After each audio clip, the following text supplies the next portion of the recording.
Ahí estamos grabando. Como les decía, entonces, la próxima clase que no va a haber va a ser el 30 de mayo. Así que es lunes y hay otra vez mesa de examen. Eso que quede bien clarito. Y después en junio, bueno, teóricamente tendremos clases presenciales. Teóricamente digo porque no sé si se va a cumplir o no se va a cumplir.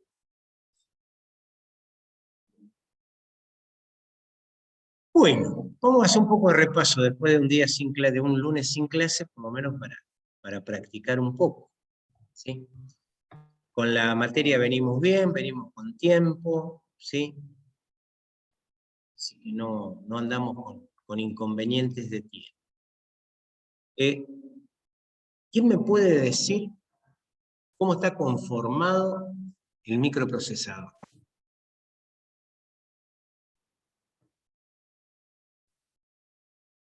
Buenas tardes. Hola.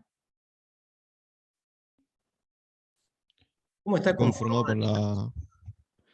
por la unidad de control, Ajá, la unidad aritmético-lógica bien. y la memoria. No, la memoria no. Y una serie de registros. Sí, ¿Hasta sí, ahí una vamos serie de bien? registros. Sí, una serie de registros. Bien. ¿Qué función tenía la unidad de control?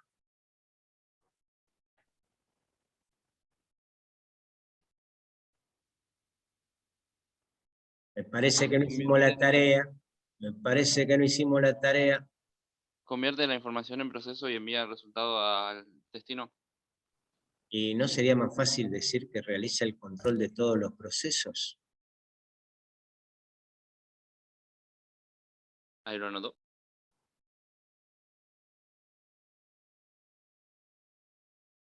Pero lo dice, el libro lo dice, y el apunte lo dice, dice eso.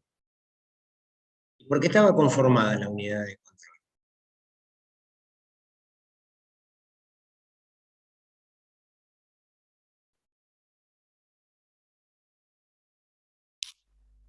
Eso es lo del contador de programas, profe. Ajá, contador de programa, ¿qué más? Registro de instrucción y Sí, decodificador. Y el decodificador, perfecto. ¿Cuál era la función del contador de programas? Es donde está la próxima instrucción y se indica la autoimplementa en dirección. una. Guarda la dirección de la próxima instrucción. Eso me gusta más. ¿El registro de instrucción qué es?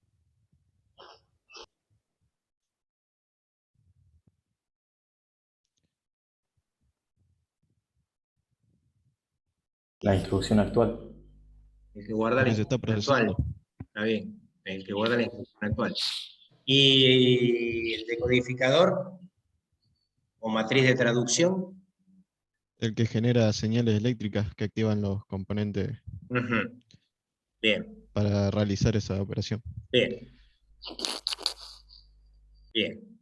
¿Y eso en dónde lo habíamos visto? ¿En qué tema? Cuando vimos, sí, unidad de control, pero estábamos viendo otra cosa. Estábamos viendo el ciclo de una instrucción. El ciclo de una instrucción, ¿por qué estaba compuesto?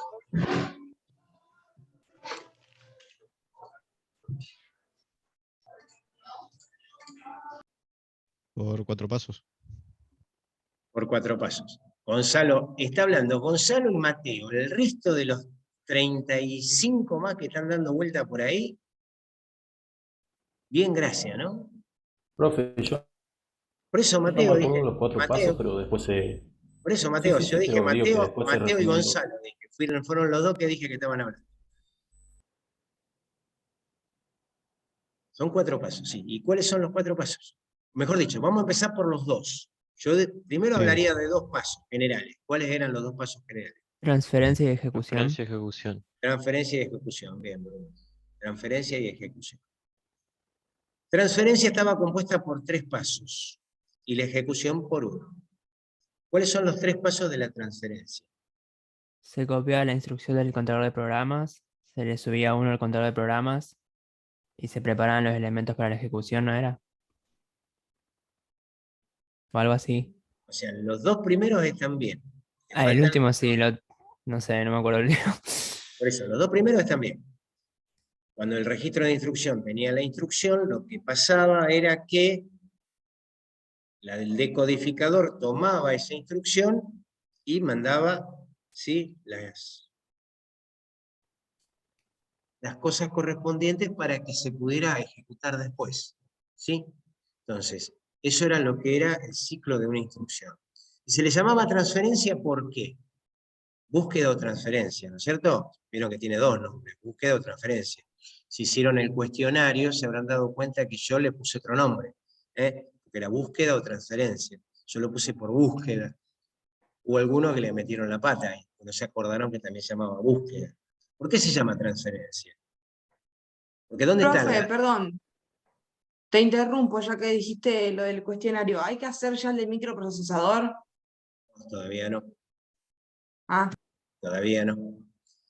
¿Por qué estamos hablando de transferencia? ¿Qué es lo que pasa en ese momento? ¿Dónde está la instrucción guardada? En la memoria principal. Dentro Se de la hace una memoria. copia. Y En el dentro de la registro de instrucción. la memoria principal. Y ahí se produce la copia que va al registro de instrucción. ¿Está bien? Entonces eso ustedes lo tienen que tener bien clarito. Y no es una memoria principal cualquiera. De la memoria principal, ustedes por ahora conocen dos componentes de la memoria principal. ¿Qué dos ¿Tenía que componentes? ser RAM? Claro, exactamente. ¿RAM o RWM? RWM. ¿Por qué se llama RWM? Porque la memoria de trabajo. No, ya es la memoria de trabajo, sí, pero no es por eso que se llama RWM. ¿Se acuerdan? Read-Write Memory, memoria de lectura y escritura. Ah, de lectura y escritura. ¿Ven? Era una memoria volátil. ¿Por qué decíamos que era una memoria volátil? Porque necesita electricidad para funcionar. Porque Va cuando para cortan la guardar. electricidad se borran lo Si que le tenía. corto la energía, pierde contenido. Esa es la respuesta. No es que necesita todo, necesita energía eléctrica para funcionar. El tema está, y yo le corto la energía eléctrica, ¿sí? Le corto la energía y pierde contenido. Eso es básicamente lo que nosotros habíamos dicho. ¿Y con la ROM pasa eso? No. No. No. No. Y hago una pregunta, ¿sí? En algunas la ROM es un circuito fijo, ¿sí? Por ejemplo, en algunos dispositivos que no son actualizables, la ROM es fija. Pero cuando la ROM no es fija, ¿sí? O sea, la ROM puede ser alterada, ¿sí? Eso, claro, son programas al fin y al cabo, ¿sí? Porque si no puede ser alterada, son los circuitos que están armados de esa manera. Si es alterada, acuérdense que son programas que están residiendo. ¿Y cómo se mantienen esos programas en memoria ROM? Yo lo mencioné así al pasar. ¿Qué tiene la memoria ROM? Primero, ¿dónde está la memoria ROM? ¿Está en el micro o está en la placa madre? Placa madre. Placa madre. Placa madre. ¿Se Bien. ¿Y qué mantiene tiene porque la tenía placa una madre? pequeña pila o algo Una así? pequeña pila, exacto. Sí, una pequeña pila batería, ¿sí? Que tiene la placa madre. Por eso se mantiene. Si no la tuviera, a ver, solamente lo que mantendría sería lo básico, ¿sí? Pero todo lo demás que va almacenando, por ejemplo, la hora y la fecha, necesita sí o sí tener la pila, porque si no, no la mantendría ni a la hora ni a la fecha. ¿Bien? Bien, si yo hablo de una instrucción, ¿cuál es el formato de una instrucción? ¿Qué dos partes principales tiene una instrucción? El código de operación, el campo de direccionamiento. El campo de direccionamiento, bien, Facundo. ¿Qué me daba a mí el código de operación? ¿Qué me indicaba a mí de esa máquina? La operación que se iba a realizar. Sí, y tenía un La nombre ubicación. más. No. Está bien, el código de operación me da las operaciones, pero yo le había dado un nombre más polenta que es. Me decía, ¿cuál era él?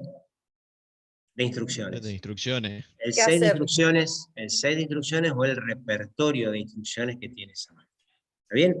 Y el campo de direccionamiento, ¿qué me decía? ¿Con qué hacerlo? ¿Con quién hacerlo? ¿Con quién hacerlo? Bien, Noelia. ¿Y en qué lugar estaba ubicado? ¿Sí?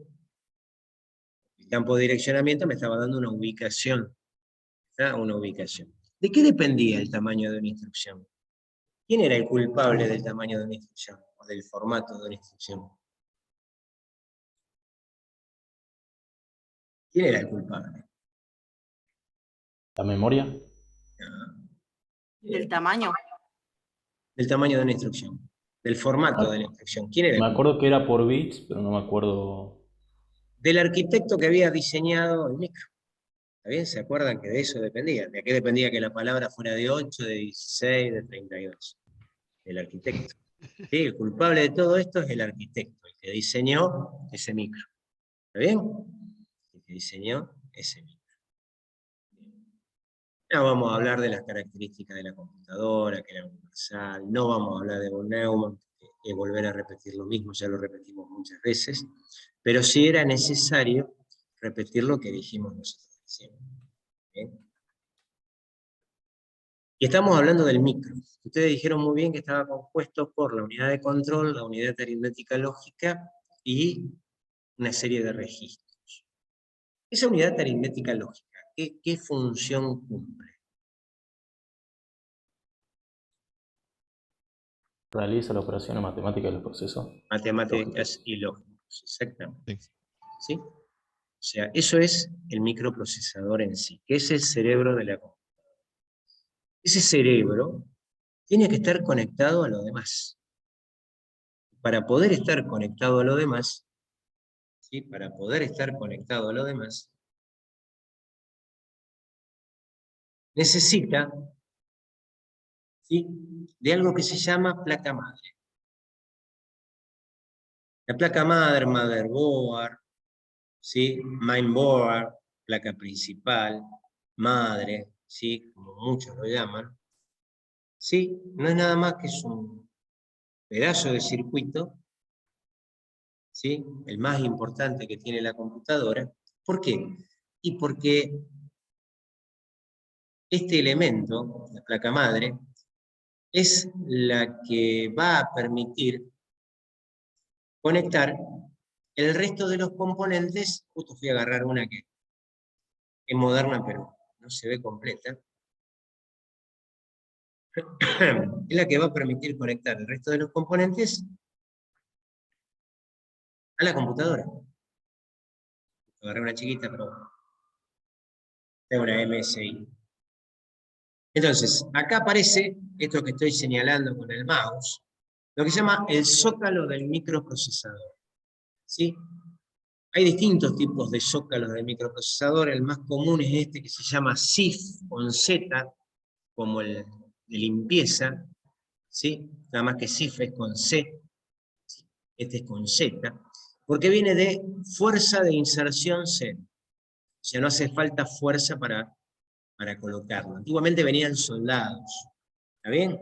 Esto viene con una palanquita que se levanta, el micro va de una sola forma, inclusive tiene una muesquita generalmente, que me permite introducirlo de esa manera, lo apoyo sobre este zócalo y lo único que tengo que hacer es bajar la palanquita para que quede agarrado a la placa madre.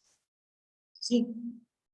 Entonces ahí vamos a encontrar en la placa madre, vamos a encontrar una serie de líneas que se llaman buses, que son conductores, ¿está? Y que permiten conectar los distintos componentes que están en la placa madre con el microprocesador. Por ejemplo, los zócalos de memoria, ¿sí?, la placa de video, ¿sí?, la pila que tengo acá, ¿sí?, los buses de expansión.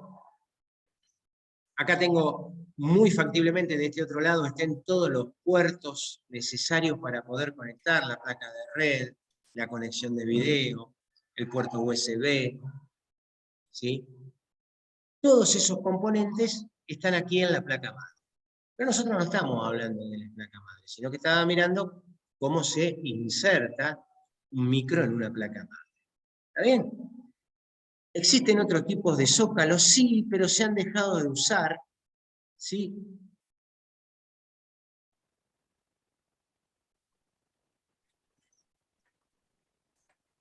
Zócalos para microprocesadores. Está muy lento internet. Sí, existen distintos tipos de zócalo. Acá estamos viendo el CIF. Sí, seguimos viendo los tipos CIF. Después existen de otros tipos de microprocesadores, algunos de los que vienen con tapita para poder meterlo aquí adentro, ¿sí?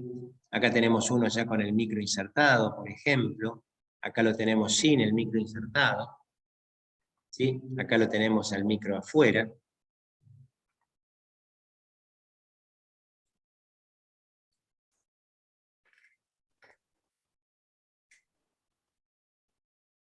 Había zócalos de contacto lateral, ¿sí? Que ya ahora casi no se usan más. Este, por ejemplo, es un zócalo antiguo. Vamos a abrir una nueva pestaña. ¿Sí? El micro venía en un cassette, muy parecido al de un Sega. ¿Sí? Ya venía con su propio ventilador y todo. Acá lo que estamos viendo es el cooler del chipset, ¿sí? Que ya después lo vamos a ver en lo que es la placa madre. Se ven bastantes líneas en la placa madre, ¿sí? Estos son los famosos buses de las placas madres, ¿sí? Internos, ¿sí? Que son los que nosotros vemos, porque el micro posee buses internos también, ¿sí? Pero bueno, este micro, que necesita conectarse a la placa madre, tiene una gran problemática. Y esa gran problemática que tiene es que necesita de algo que le marque el tiempo, ¿sí? Que le marque el tiempo de funcionamiento. Todo reloj, todo micro posee un reloj, ¿sí? Que no marca la hora. Por favor, no vayan a contestar eso, ¿sí? El reloj del microprocesador lo que hace es marcar la frecuencia de funcionamiento, no la velocidad. Pasa que uno generalmente le dice velocidad a la frecuencia. Una velocidad no se mide en megahertz o en gigahertz. ¿Está bien? Una velocidad se mide en algo por tiempo, ¿sí? Algo por tiempo. La velocidad de un auto se mide en metros por segundo o en kilómetros por hora. La de un avión, metros por segundo, kilómetros por hora, millas por hora, ¿sí? Nudos, ¿sí? Pero, a ver, tiene que haber una unidad de medida de tiempo metido cerca en algún lado. Entonces, si yo tengo que medir la velocidad de un micro, la voy a medir en MIPS, M-I-P-S. Millones de instrucciones por segundo. MIPS. ¿Bien? MIPS. Ahora bien, si yo hablo de reloj del microprocesador, el reloj del microprocesador es un circuito que funciona como un metrónomo. No sé si ustedes conocen un metrónomo de música. ¿Conocen el metrónomo de música? Para marcar el tiempo. Sí, Bueno, Sí. entonces es un metrónomo, que lo que hace, actúa como un marcapasos, ¿sí? Que le da el tiempo en el cual tiene que realizar la instrucción. Un microprocesador posee dos frecuencias, una frecuencia interna y una frecuencia externa. ¿Está bien? O sea, tiene dos velocidades de reloj. Velocidades siempre tomándolo entre comillas, ¿ok? ¿Sí? Porque no es velocidad. La velocidad se mide en bits. Tiene dos frecuencias de funcionamiento, una interna y otra externa. La velocidad con la cual ustedes compran el micro, por ejemplo, ustedes van a comprar un micro de 3 GHz, es la velocidad interna. La velocidad con la cual se mueve, la frecuencia con la cual se mueve internamente dentro del núcleo del micro. Ahora bien, si se tiene que comunicar con algo externo, se comunica con esa velocidad externa. Por eso siempre decimos que cuando ustedes se compran un micro, tiene que tener que ser compatible con la placa madre. Para que sean compatibles con la placa madre, la velocidad de la placa madre de conexión tiene que ser la misma que la velocidad externa que posee el micro. Ustedes se compran una placa madre que no tenga la misma velocidad, van a tener un cuello de botella. Es por eso que el micro siempre está relajado, nunca está al 100%. Que realmente es al cohete. ¿Para qué va a estar al 100% si se comunica hablando más lento con el que está afuera? ¿Ven? El microprocesador posee dos frecuencias de funcionamiento. Esa frecuencia se mide en gigahertz o megahertz. ¿Ven? Poseen dos velocidades. Una interna para funcionamiento dentro del micro, y otra externa para funcionamiento fuera del micro.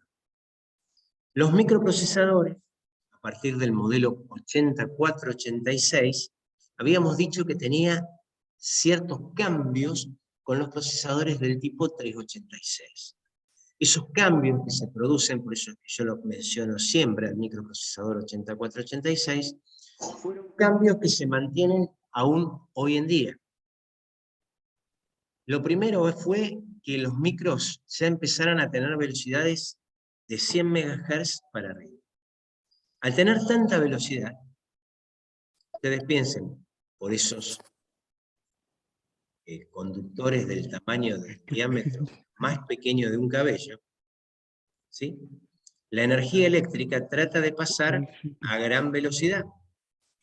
La energía eléctrica también la podemos llamar, ¿sí?, que sea un flujo de energía. Y si es un flujo, como todo flujo, genera rozamiento sobre las paredes.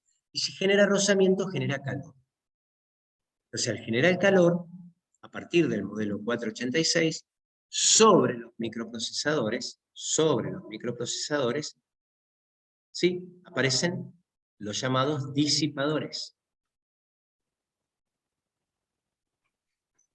Que no son nada más ni nada menos que radiadores, ¿sí?, al cual se le coloca un gel sobre el micro, se pega el radiador, ¿sí?, y sobre ese radiador normalmente va un ventilador o cooler. Cada micro tiene su propio disipador y su propio cooler, ¿sí? No se le puede poner cualquier cosa. Esto lo que hacen es disipar la energía calórica. Habíamos dicho que existían otros métodos de disipación, como por ejemplo el líquido o la gaseosa. Todo iba a depender del rendimiento que nosotros tuviéramos en la máquina. ¿Está bien? Entonces, ahí estamos hablando de lo que es el micro.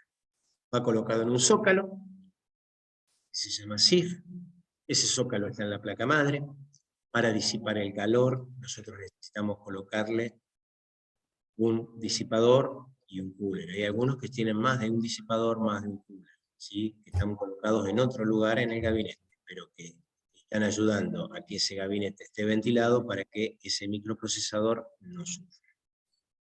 Los 486 también incorporaron dentro del micro lo que se llama la memoria caché, que es una tercera memoria que solamente la voy a mencionar, ¿sí?, que es una memoria muy pequeña, ¿sí?, es una memoria estática, no dinámica, eso también después lo vamos a ver en memoria, que la función que tiene es ayudar al micro a funcionar más rápido. Dijimos que el micro tenía dos velocidades, dos frecuencias de funcionamiento. Entonces, para que el micro no esté tanto tiempo en reposo, que no esté holgazaneando, cuando va a buscar los datos, no los busca directamente en la memoria RAM, sino que los busca en esa memoria caché. Y dependiendo del tipo de micro que tenga, voy a tener una cierta cantidad de cachés. ¿Está? Que pueden ser internas, pueden ser externas. Cuando uno habla de interna, externa, está hablando que puede estar dentro del núcleo del micro o fuera del núcleo del micro en el micro. ¿Y esto cómo se entiende? Bueno, miren, el microprocesador es una caja, ¿sí? Hay cosas que están más al centro y cosas que están más afuera. Bueno, las cosas que están más al centro están en el núcleo. Las cosas que están más afuera son externas al micro. ¿Está? Como para que lo puedan visualizar rápidamente. Entonces, nosotros nos vamos a encontrar con memoria caché. La primera caché interna aparece en el 486. ¿Para qué? Para que el micro pudiera trabajar un poquito más tranquilo, ¿sí? Ustedes piensen que buscar datos en la memoria RAM, a pesar de que está tan cerquita, para el micro, con la diferencia de velocidad interna a la externa, es como si fueran la distancia de acá a la luna. Entonces, el tipo tiene necesidad de datos rápidos para poder procesar rápido y no estar tanto tiempo holgazaneando. Esa es la función de la memoria caché. Otra cosa que se incorporó dentro del microprocesador es algo que le va a permitir al microprocesador realizar cuentas más rápido. ¿Y por qué necesita realizar cuentas? Porque tiene que graficar. Y cada punto de un gráfico es un radio vector ρ. Ese radio vector ρ tiene tres coordenadas. pero supongamos que tiene 2 para pensar que está en el plano. Si está en el plano, va a cumplir con los postulados de Pitágoras. El radiovector va a ser igual a la raíz cuadrada de x cuadrado más y cuadrado. ¿Se acuerdan? Y si forma un ángulo distinto a 90, va a ser la raíz cuadrada de x cuadrado más y cuadrado más 2 veces x por y por el coseno del ángulo que forma. Se puede imaginar si son 3. Son 3 en la misma fórmula, pero 3 variables. Voy a imaginar que el pobre micro tiene que hacer todo ese cálculo a través de la unidad aritmética lógica, se vuelve loco. Entonces necesito un ayudante para hacer cálculos que se llama unidad de punto flotante, o UPF. Esa unidad de punto flotante por primera vez se hace interna, o sea, dentro del núcleo del micro, en el 486. Y a partir de ahí, todos los micros, ya sean de Intel o de AMD, tienen su coprocesador matemático interno. Como los gráficos seguían aumentando, necesitaron que los microprocesadores manejaran extensiones multimedia o instrucciones multimedia en forma nativa. Y para poder procesar en forma nativa se le dotó de un set de instrucciones propio al microprocesador. Como ya los microprocesadores eran mucho más grandes de 16 bits, se le incorporó este tipo de instrucción, que Intel, que fue el primero que lo puso, la llamó MMX, Multimedia Extension, y AMD la llamó 3D Now. ¿Sí? Que ya nosotros debemos mandar, no sé, por la versión enésima de cada una de ellas. Pero que todos los micros que tenemos poseen esas instrucciones multimedia ya incorporadas. Bien, hablamos de la velocidad del micro, hablamos de la unidad aritmética lógica, o hablamos de la unidad de punto flotante. Dijimos cuáles son los tipos que existían. Yo no me acuerdo si a ustedes les pedí que buscaran qué diferencia había entre RISC y CISC. ¿Sí? No me acuerdo. Sinceramente, se me va de la cabeza eso. No me acuerdo. ¿Sí? ¿Qué diferencia había entre RISC y CISC? Son tecnologías de microprocesadores. ¿Sí?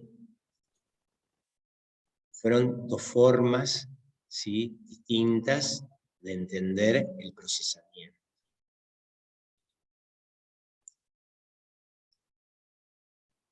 El C es de complejo, Instruction Set Code, y el otro es de, ¿sí?, CISC, de Simplex,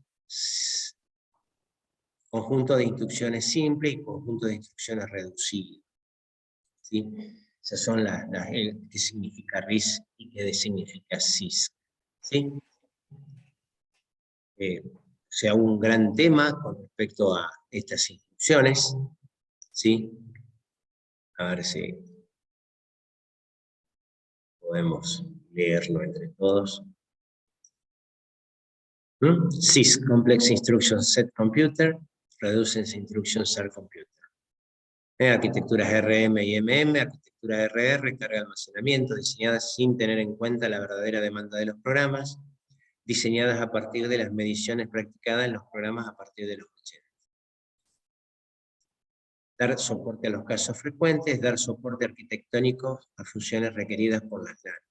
Muchas operaciones básicas y tipos de direccionamientos complejos, pocas direcciones básicas y tipos de direccionamiento simples. Dice, una de las ventajas de los procesadores RISC es la facilidad que presentan sus instrucciones para ser ejecutadas en forma segmentada. ¿En qué quedó todo esto? No es que quedó en la nada, sino que actualmente los microprocesadores son una mezcla de las dos. ¿Sí?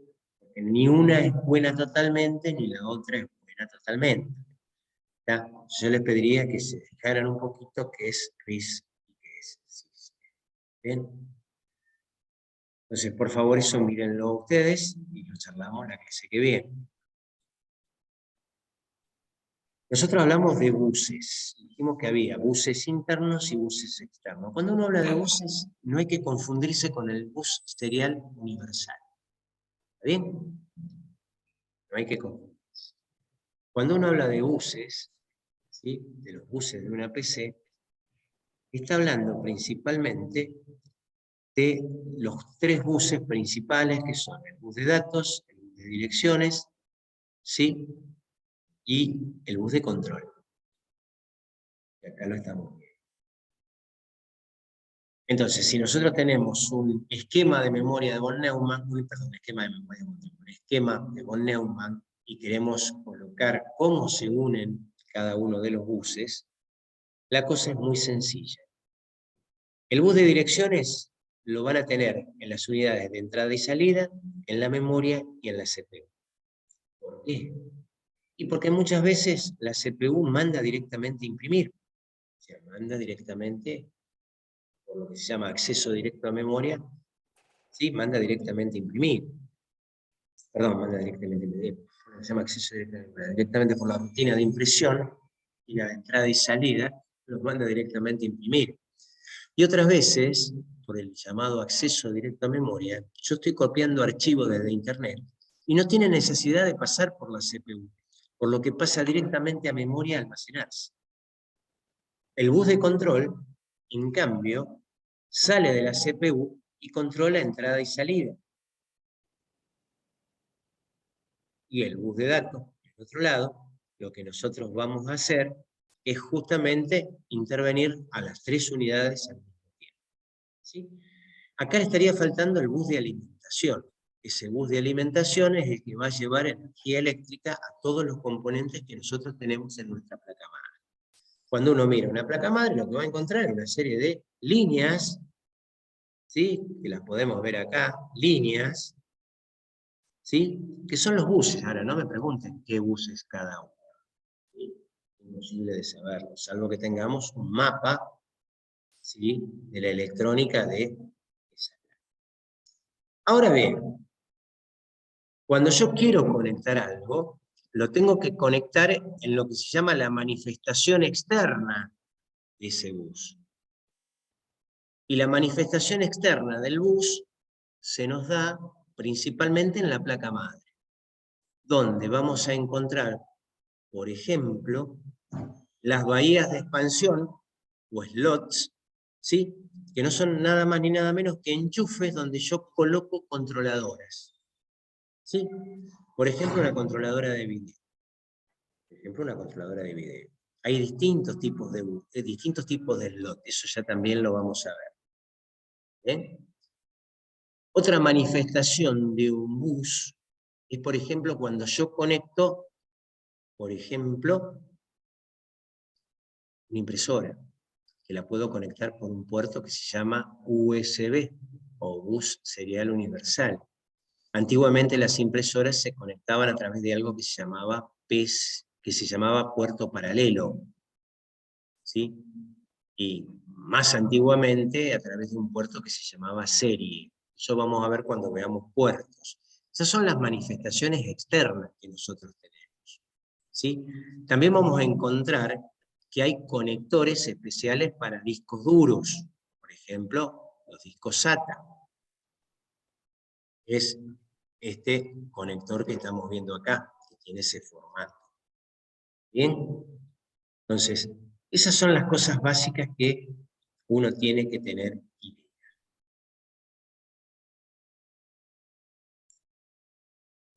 Acá hay una imagen sobre buses en una placa madre. ¿Sí?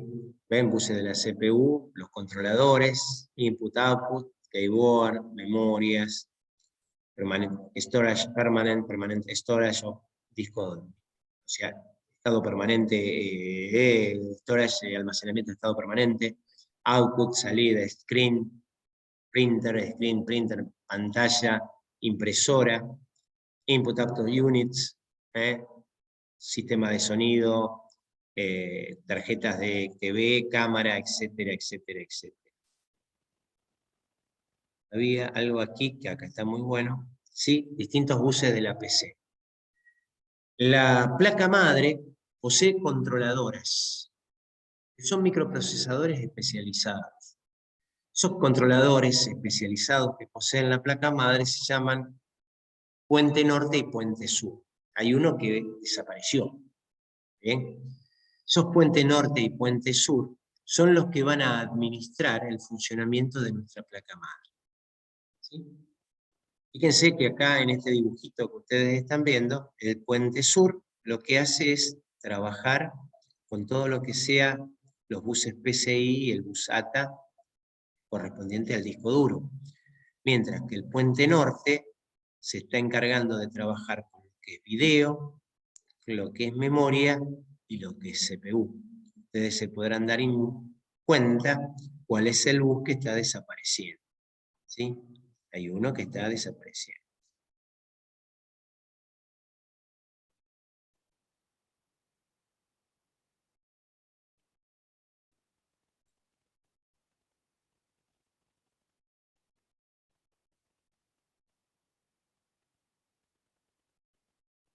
¿Sí? Si uno...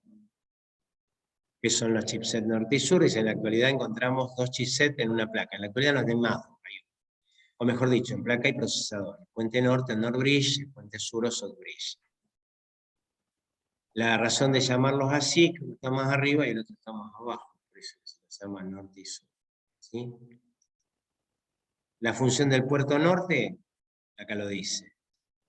El bus del procesador, la memoria y lo que es PCI, AGP, ¿sí? PCI expreso, AGP, que es la parte de video.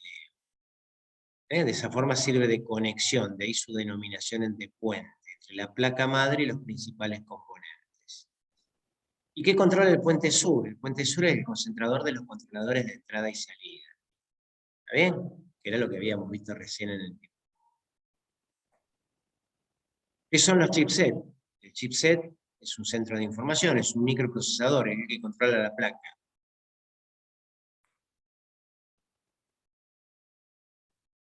Y acá abajo dice, ¿qué bus de la placa madre se utiliza para conectar la CPU a la RAM? El bus de la memoria conecta el chipset de la memoria temporal, el bus de expansión, también llamado bus de entrada y salida, o el microprocesador con los conectores, que era lo que estábamos viendo antes.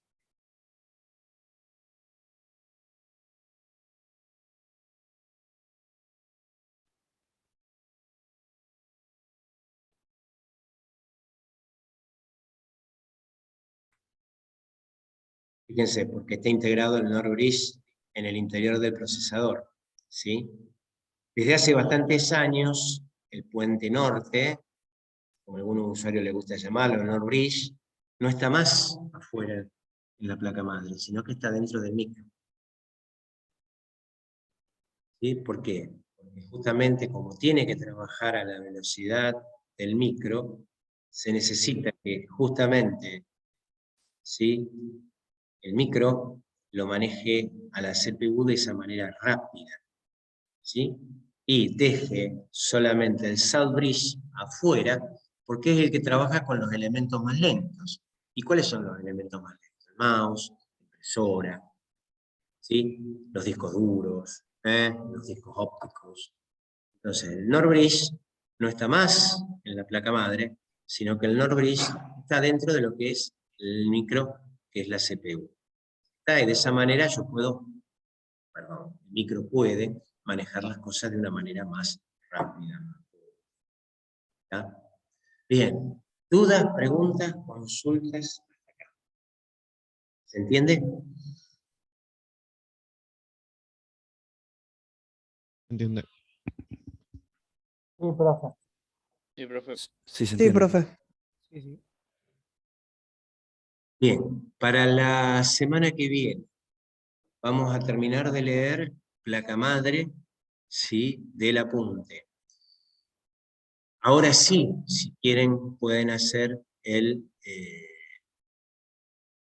pueden responder, si quieren, del microprocesador, pueden responder el cuestionario, ¿está? Porque ya lo terminamos de ver todo.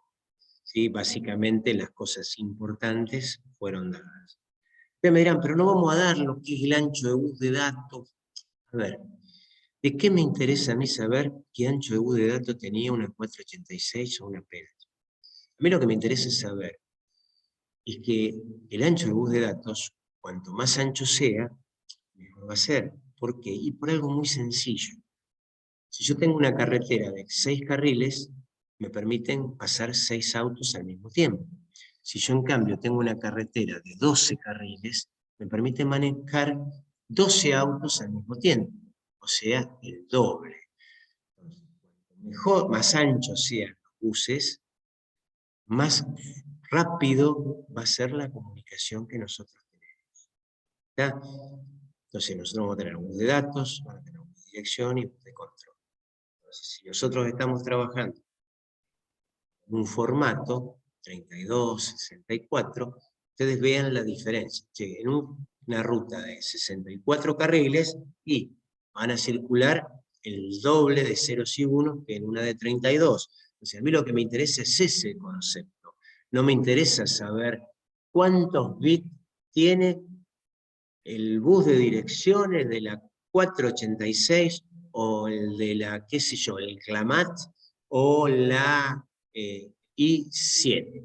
No, no me interesa. Yo voy a lo básico. Nosotros no vamos a ser ingenieros electrónicos. Nosotros lo que vamos a hacer es ingeniero de sistemas. Y un ingeniero de sistemas tiene que conocer, básicamente, ¿qué tiene? Punto. Es como cuando uno usa un auto. Tiene que conocer la mecánica básica, pero necesita saber el funcionamiento de pe a pa de la computadora de a bordo del auto, ¿sí? La que tiene el motor para que pueda funcionar, cómo se chipea el motor. No nos interesa. No nos interesa para nada. A nosotros lo que nos interesa es, che, escúchame, esto viene con una computadora. Ajá. ¿Cuál es la función que tiene esa computadora? Y limitar la velocidad del auto, abrir los airbags. Bueno, sí, punto. Básico.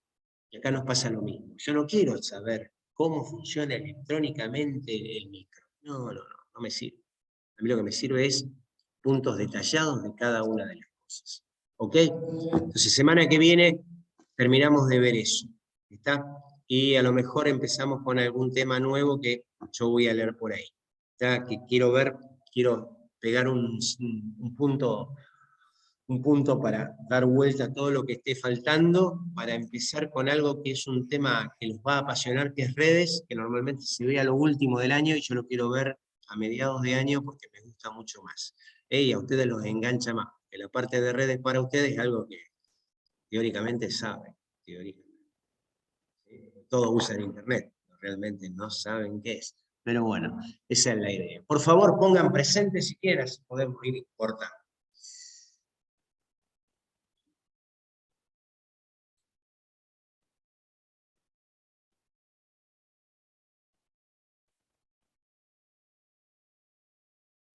Profe,